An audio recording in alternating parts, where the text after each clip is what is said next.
America తమకు అండగా ఉందని నమ్మినటువంటి గల్ఫ్ దేశాలు ఏమైనాయి? ఇవాళ తమని తాము కాపాడుకోవడానికి డిఫెన్స్ ఎక్విప్‌మెంట్ వాడుకుంటున్నాయి గానీ, అఫెన్సివ్ అటాక్ చేయలేకపోతున్నాయి.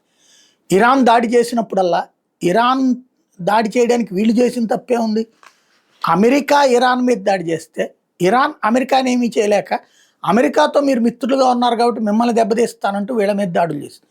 మరి యుద్ధం చేసినప్పుడు ఎప్పుడైనా సరే రాజులు వీళ్ళందరూ మహామహారాజులు, రాజరికాలన్నీ ఎలగబెట్టినటువంటి వాళ్ళు. తీరా చూస్తే బాంబులేస్తే, మిస్సైళ్ళేస్తే, విమానాలతో పేలుస్తుంటే దిక్కులేక మళ్ళీ అమెరికాని బతిమలాడుకుని మీరేదో ఒకటి చేసి యుద్ధం ఆపండిరా బాబు అని అడుక్కునే పరిస్థితికి వచ్చిందంటే కారణం ఏంటి? స్వయం శక్తి లేనటువంటి ఆధారిత చలంకాలు కావడం. జపాన్ కూడా అదే పని చేసింది. అణుబాంబులతో పేలిపోయిన తర్వాత నుంచి జపాను తమ రక్షణకి సంబంధించినటువంటి వ్యవహారం పక్కన పెట్టేసి అమెరికాకి డబ్బులు ఇస్తా కూర్చుంది.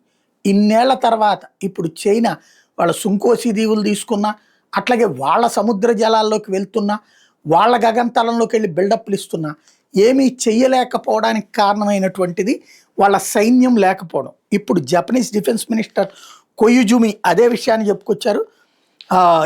పెద్ద ఎత్తున ఆయుధాలు, న్యూక్లియర్ ఆయుధాలు కూడా కలిగినటువంటి స్ట్రాటజిక్ బాంబర్స్ కూడా కలిగినటువంటి దేశంతో మనం ఇప్పుడు ఇబ్బంది పడాల్సి వస్తుంది. మనం పట్టించుకోని పద్ధతితో వచ్చిన సమస్య అని చెప్తున్నారు.